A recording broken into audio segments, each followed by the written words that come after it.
Akkam jirtu Nubrisa keessa Sooressa Badhaasaati YouTube channel koo Sooressa Badhaasaa official hordofaa kan jirtanidha.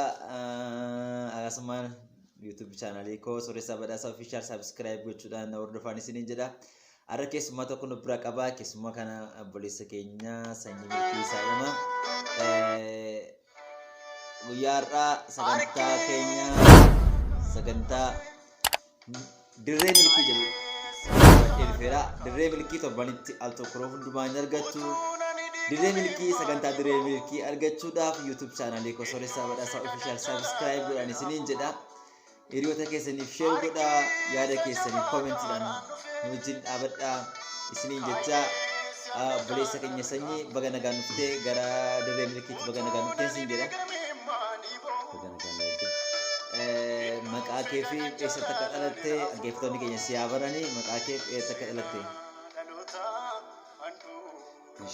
Maqaan koo Sanyii Milkii jedhama. Kanan itti dhaladhe lammii Itoophiyaa naannoo Oromiyaa godina Wallagga Bahaa Aanaa Guutuu Giddaa ganda Fayyisaattidha. Wallagga Bahaa jechuudha.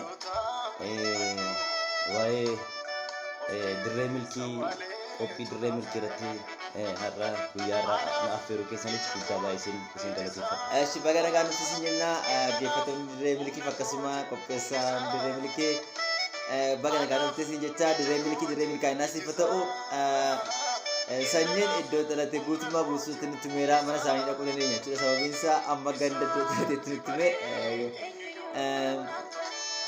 gaaffii keenyatti dabarraa. Dirree Milkii keessatti namoota milkaa'aniif akkasuma namoota daandii milkaa'inaa karaa milkaa'inaa barbaadaniif barumsa guddaan ilaannaa. Namni kamiyyuu gara Dirree Milkaa'inaa gaafa dhufu Dirree Milkaa'inaa hin qabne keessaa hin ba'a, hin milkaa'a jechuudha.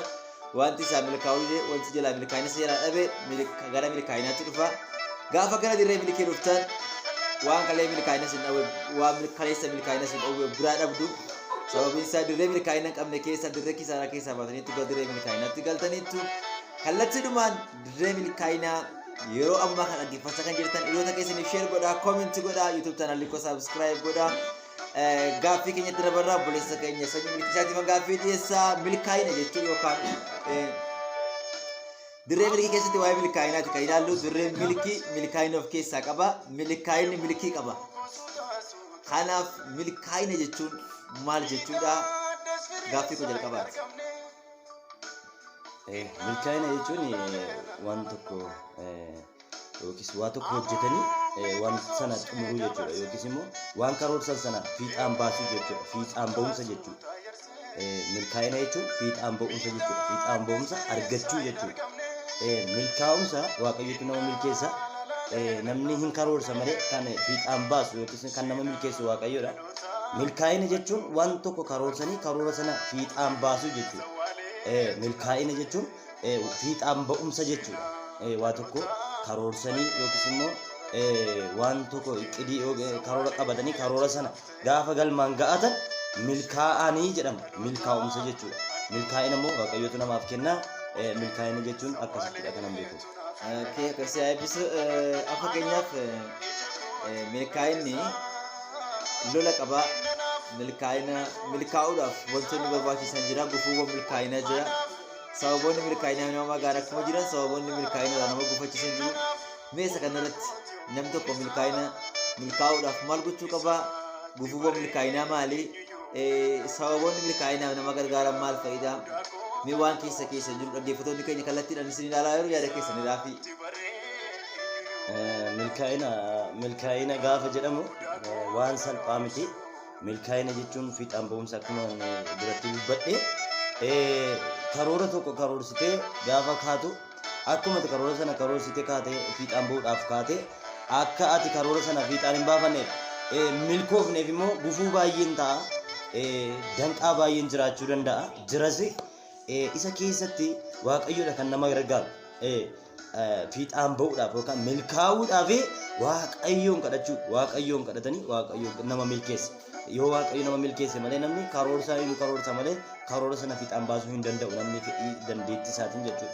Yoo waaqayyo isa gargaare gari fiixaan ba'uu danda'a, milkaa'uu danda'a. Milkaa'insa jechuun akkasidha.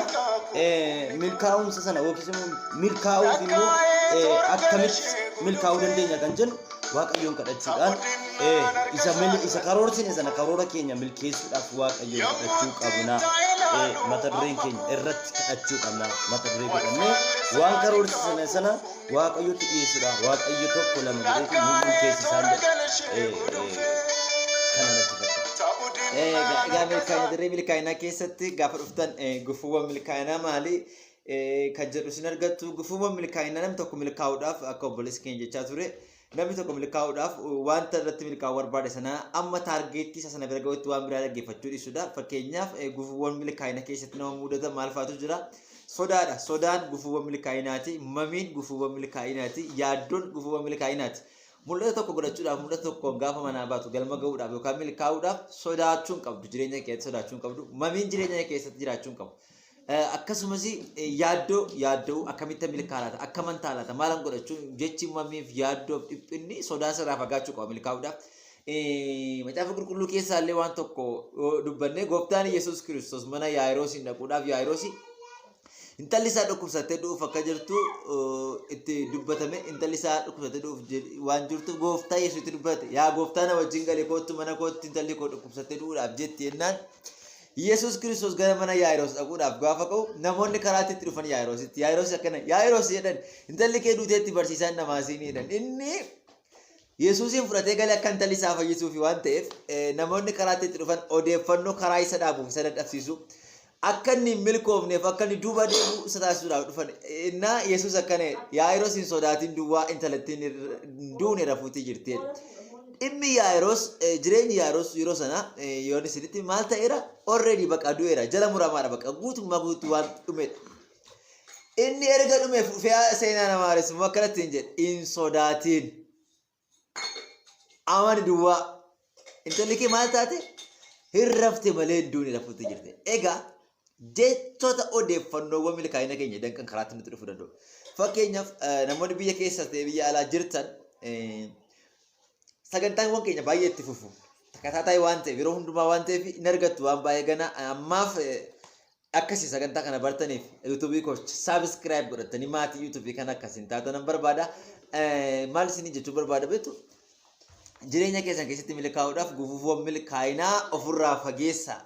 Maaltu akka milkaa'ina sun dhowwuu danda'u wanta isin dadhabsiisu sana adda baastanii yoo bartan irratti dammaquu dandeessu. Kanaaf iyyuu sanyii waan tokkoon gaafadha. Sagantaan keenya beekumsa walii garaa isin ilaallata. Garuu irra caalansaa giddu galeessi isaa mootummaa waaqayyoo lallabnu. Namni mootummaa waaqayyoo keessatti hojii mootummaa waaqayyoo keessatti milkaa'uu akka qabu. Keessumaa kiristaanonni gama kamiin milkaa'uu qabu. Kiristaanni tokko baratee milkaa'uu qaba, hojjetee milkaa'uu qaba, daldalee milkaa'uu qaba. Kallattii kamiin biyya lafaa kana irratti wanti waaqayyoon nu eeyyamee waan tokko itti cubbuu bichaa nu eeyyamne malee waaqayyo sooressa guddaa akka taanu, abbaa qabeenyaa guddaa akka taanu, beekamtii guddaa akka argannu waaqayyo isa kana nu dhowwine. Garuu biyya lafaa kana irratti wanti kiristaanarraan eegamne cubbuu bichaadha. Kanaaf wanta gaaffii gaafachuuf jedhutu jira. Hafuura keessatti kan tajaajila keessatti milkaa'uudhaaf dargaggeessi tokko milkaa'uudhaaf amma fakkeenyaaf dargaggeessa waa baay'eetu barbaada. Seexanni biyyi lafaan mootummaan namni waan baay'eetu dargaggeessa fayyadamu barbaada. Dargaggeessi tokko gama hafuura isaatiin milkaa'uudhaaf maal gochuu qaba jettaa yaada kee dhaggeeffata keenyaaf qoodi. Ashi galatoomi hundumti keenya atis anis dargaggeessadha. Dargaggoota keessaa isa tokkodha. Dargaggeessi tokko milkaa'uudhaaf tajaajila hafuuratti milkaa'uudhaaf maal gochuuti qaba jettee gaafachuun kee baay'ee gaariidha. Inni jalqaba irratti of bituudha. Dargaggeessa jechuun foon ofii isaatii sana bituu qaba, of bituu qaba, of mo'uu qaba. Dargaggeessi yeroo dargaggummaa isaatti maal gochuu qaba? Hafuura isaa keessa jiruun of mo'uu qaba. Of moosisee jennaan hafuurri isaa isa mo'ee jennaan waan hundumaatti iyyuu hafuuratti milkaa'uu danda'a. Jalqaba irratti foon isaa mo'uu qaba. Hafuura qulqulluu ofirratti moosisuu qaba. Isa booddee waaqayyoon kadhachuu qaba. Erga waaqayyoon kadhatee waaqayyoo isa gargaaraa jechuudha. Waan hundumaa isa karoorfate irratti fiixaan ba'uu danda'a. Faarfannaadhaan, lallabaan, maggalaxiidhaan tajaajila gama afuuraatiin karaa waaqayyo isatti kenne tajaajila waaqayyo isatti kenne adeemsisuu danda'a. Yoo of mo'ee yoo of bitee jechuudha.